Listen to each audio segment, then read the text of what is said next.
Well, hello there. This is Dr. Khalfani, and I'm welcoming you back to another episode of The Pulse, where we stay right on the tip of what's going on in the African diaspora community.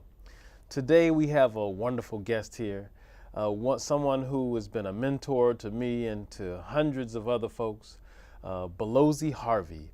And so we want to welcome him to our stage. Brother Balozi, welcome. Thank you so very much for having me. You're welcome. And you know, when I look back at the things that you've done over the years in our community, I'm amazed that it didn't take 3 lifetimes to make it happen. Well, that's so. Half of that was my father who did it. For a long time, when I was traveling around here and going to Africa, they just said that's Clifton Harvey's son. I didn't have no name. You know? Right. Well, you know, when I look at your resume, your bio, I see that you've done a million things, but I want to start off by looking at what you did in Africa and thinking about the connections that you made, you know, and so many different roles that you assumed, whether it's from when you were working at Essex County or when you were in New York. All the different things you did, that you made all these meetings with all these African leaders all over the entire continent. And, you know, just tell me something about what that experience was like. Well, it was a good experience, but I was trained well, too, by Julius Nyerere of Tanzania, where I had worked. And I seen heads of state come in and visit him. So they always offered the fact that you need to come to my country, you know, because there was a little competition. You know, nobody really knew about the Afro-American at the time of independence. That's why we called the 60s the golden 60s, because people was right there trying to get their independence. We was over here fighting for a little independence we get, the same thing in the Caribbean and whatnot. And it never will happen again like that. We was all over the place trying to do what we could do to help our people. Right. And you know, when we think about it, going back to Nyerere, Nyerere said Balozi as ambassador. So he called you the Ambassador Harvey. Yes.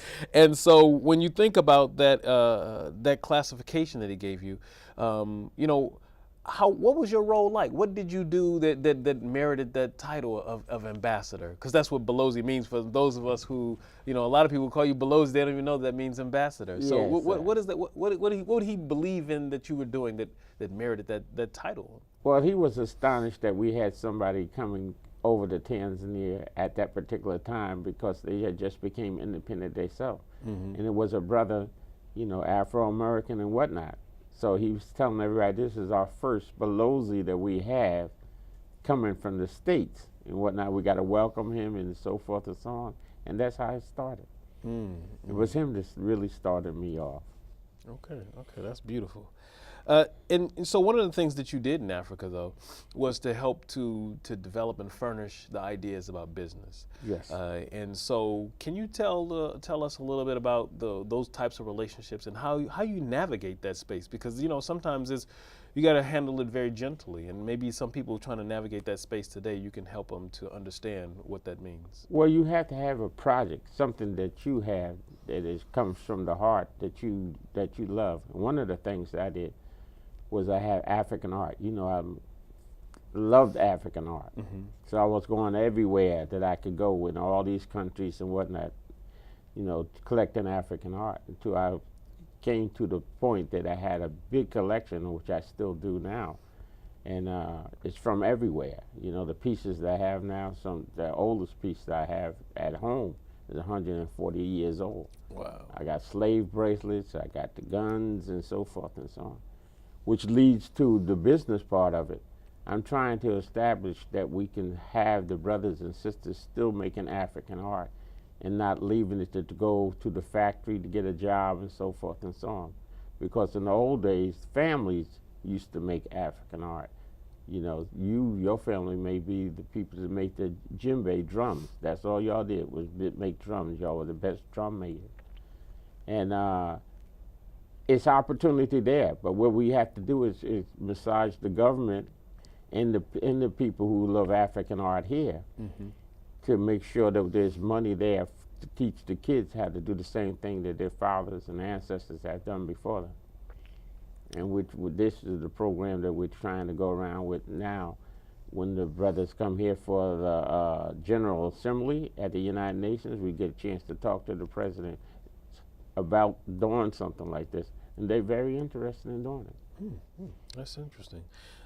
So I think that one of the things we have to think about then is ways in which we can find business connections for young folks now. I mean, you have a lot of young, first of all, the economy's tough. That's right. And since the economy's tough, and then you have a lot of folks coming in and out of the prison industrial system. And so, you know, we have to think about ways, maybe in ways that they can relate to or do things in Africa or in the Caribbean or South America, Central America, and that they can use the types of skills that you had to today think about today's economy and do something similar. Yeah, well, they have a better advantage than we had because we didn't have the technology that they had in the days that we started out. They have all sorts of technology. They can get it off the computer, do this. They got so many things that they can do. But the thing that we have to make sure that everybody understands, you have to have the taqwa. It has to be in your heart that you want to do this. Right. You know, this is something that you really wanted to do. And my collection doesn't belong to me, belongs to my family. I'm making sure that it doesn't disappear when I disappear, you know. For whatever happens to me, all should still be there for my children's children's children to see it and say, this is what my grandfather was putting together and so forth and so on. Okay, that's beautiful. Well, we want to think about how that fits in the context of, you know, some of the other things you did while you were in Africa. One of the things is that, you know, you're a spiritual leader for folks in Senegal. Yeah. And so, can you tell us a little bit about that experience? Yeah, and maybe even you can give us your title and everything. Okay. I was appointed by the Senegalese. We Moorids, the Islamic community, is Moorids from Senegal, a place called Touba, the holy city. And our founder of that was Sheikh Mamadou Bamba. And one of the big stars of our mosque was Sheikh Anta Diop. He's a member of our organization too. If you put us in the world, how many of us is actually in the world even today? It's over 3 million of us, all over everywhere we are. Us is. You know, so we was there, and what happened is that they wrote a letter and said they wanted me to be the person that be the keeper of the Mouridism in the United States, and that was my job for 20 years. Everybody came to my house every year when the Sheikh came over and whatnot till he passed. Now his son is doing it, you know, and that's how we came together. It's a large group. We have parades. We're the first group to have a parade in New York every year. Okay, well, we're going to follow up on that. We're going to take a short break, and we'll be right back.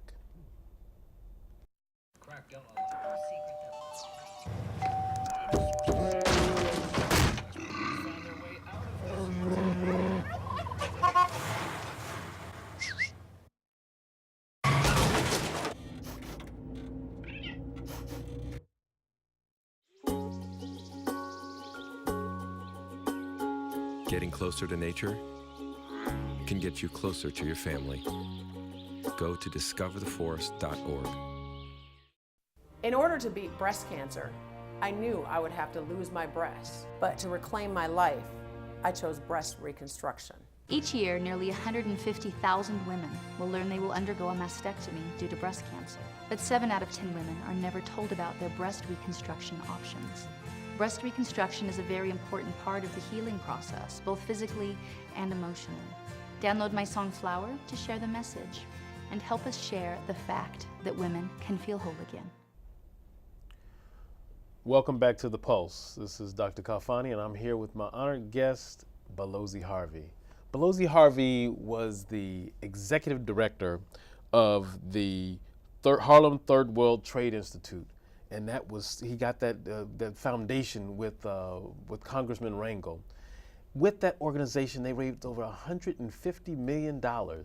And you think about that today, what we need to be doing. how we can raise money, how we can transform the realities of our community. Those are the types of things that the resources we need to bring to our community today.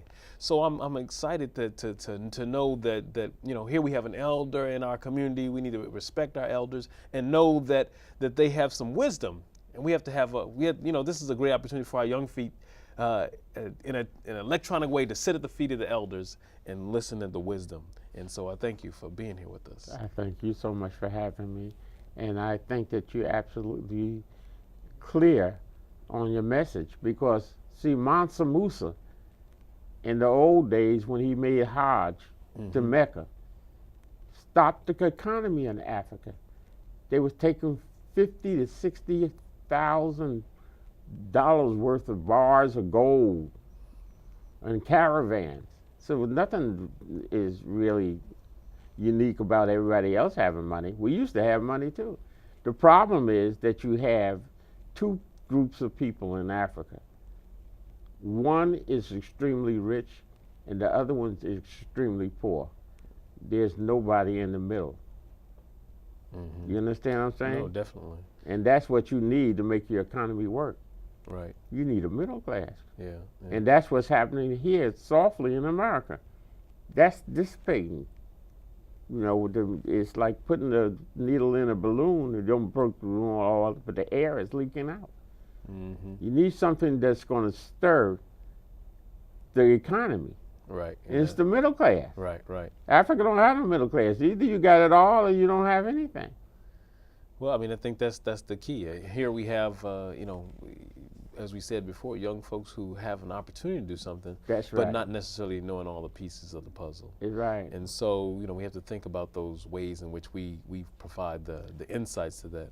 And I think you mentioned a great example. Here you have on the continent that you had people who are just the drummers. Their whole families were drummers. That's right. And we could think about those same types of ways of thinking. If somebody thought about their family today, that they could think about how their family could be, or their son could be someone who's trained up to have a particular type of contribution.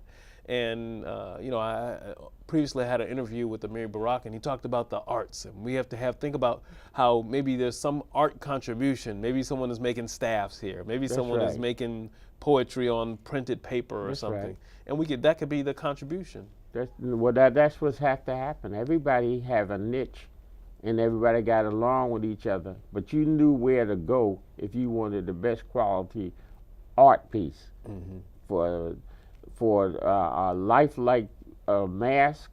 You would go to the Mukundi, which was in Mozambique, because they used to make heads that looked like they were so real, and they put them on bamboo poles.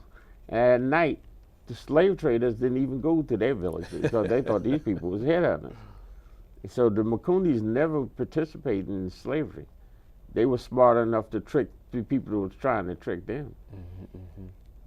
And it's a lot of wisdom we can learn. And this doesn't just report back to Africa. There's a lot of things that we can learn from our grandmothers and grandfathers and whatnot that's not in books, but their experience is there. We need to sit down and start listening to them, because I know who shaped my life for being with Africa was my father, listening to them all the time, talking about the Garvey, we going home. They didn't go nowhere. I still got my father's tickets in his hat and all this other kind of stuff. But they emotionally inside of them, they thought they was getting ready to go back home. Well, we push that a little bit then. In terms of families, and how do you see that today, we challenge sometimes a lot of single parent families. How do we address that issue where everybody doesn't have the same role model like you were able to have your father at home with you every day, had that kind of foundation? We just briefly can kind of touch on that. Well, what happens is that whatever you're looking for is looking for you. You just got to find it.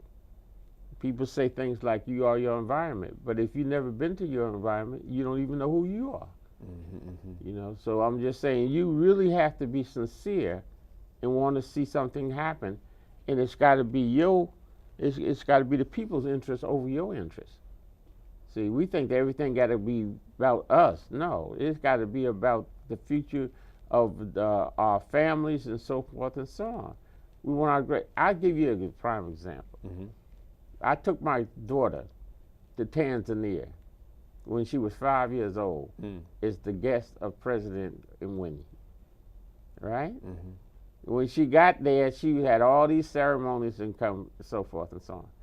Now, I had no idea that when I took her there to Tanzania, that she was going to do some of the things she's doing now.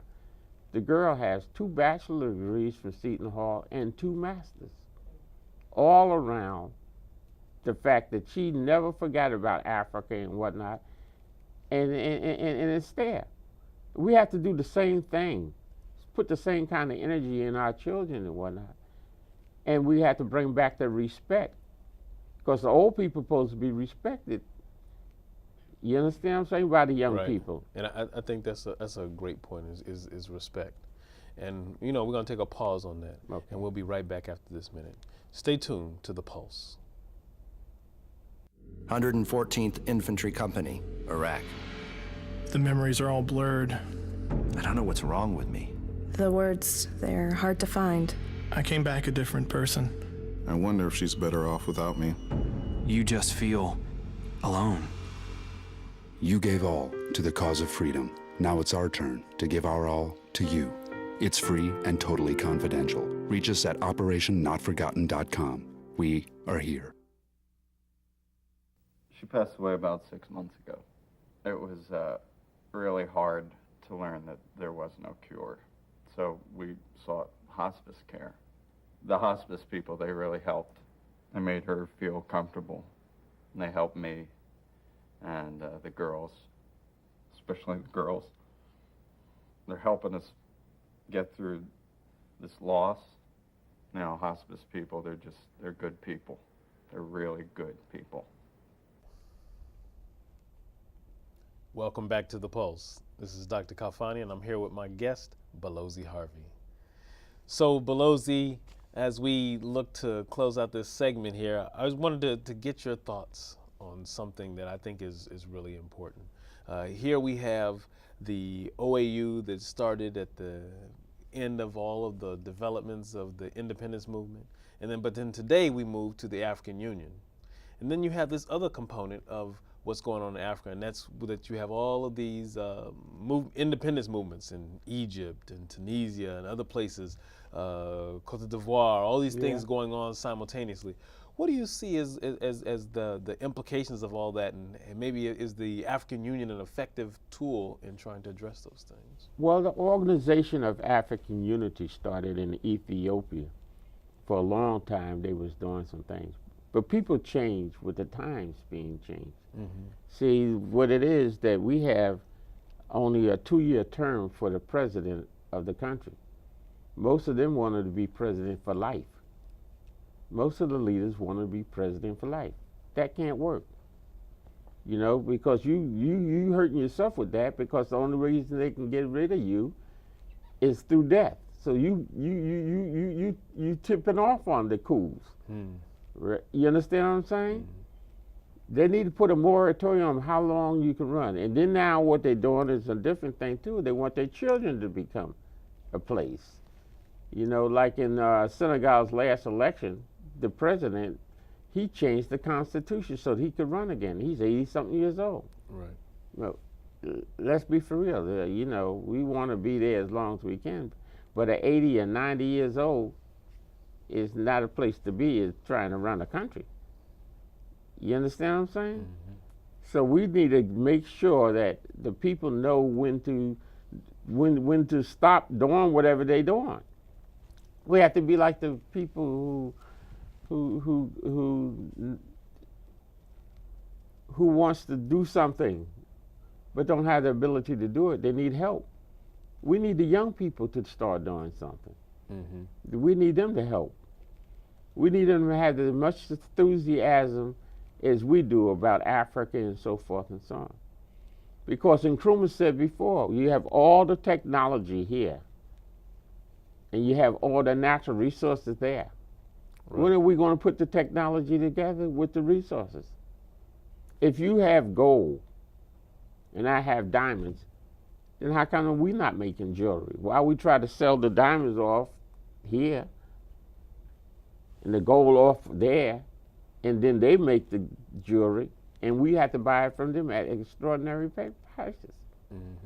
Like a lot of people you go, the diamonds and all the things that you're talking about, we don't sell no diamonds in New York, do we? That's true. We buy them. We buy them. We soon will be approaching where we'll have 1 billion people in Africa. We don't make one car. We don't even have a car that we have that's made in Africa. Those are the things that we want to change for the betterment. And we want to get some roads that them cars can ride on. That's right, right. Some high quality. High quality. Exactly. Well, you know, it's been a powerful few minutes that we've had to spend together. I want to just get you to explain to folks, you know, if you look back and you thought about what the legacy is, you know, when we look at Balozi Harvey in 20, 30, 40, 50 years down the road, what is your statement to the people who coming after you? Well, the statement has the same thing that our fathers had. You know, you see the brothers in Egypt, they were building the pyramids, not for them to live on, but that was for after they were gone. So after we go on, we want to leave something here that they can use that's going to be beneficiary for the people. I like to see the people get something for a change. It's got to be the people's interest over our own personal interest. We got to make that a top priority. We got to establish back where we have our grandmothers and whatnot. Nobody, you know, in some parts of Africa, if the people walk down the street, they don't know you. They say hello to you, and you don't say hello back, the police may even stop you. You know, we got to be considerate of everybody.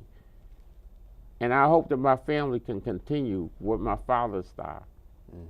I want to see that it's continue, and that our collection just grow. We don't want it to dissipate, because if I catch any of the people with my art in the pawn shop, I will be back. Yes, indeed. Well, you know, we have to look at it that way. That we have those fundamental core issues that we have, and that our relationships that to both our families and our communities have to stand beyond us. I think your idea about the pyramids is a great one, because the pyramids was to say that here we exist and we existed, and that the continuity of our existence lives beyond us. I'm trying to tell you. And so long as we clear on that idea, then we know it's not about always taking everything with you, or you being the individual that's about everything, but it's about understanding that that the legacy is what you do while you're here. That's right. Yeah. Exactly.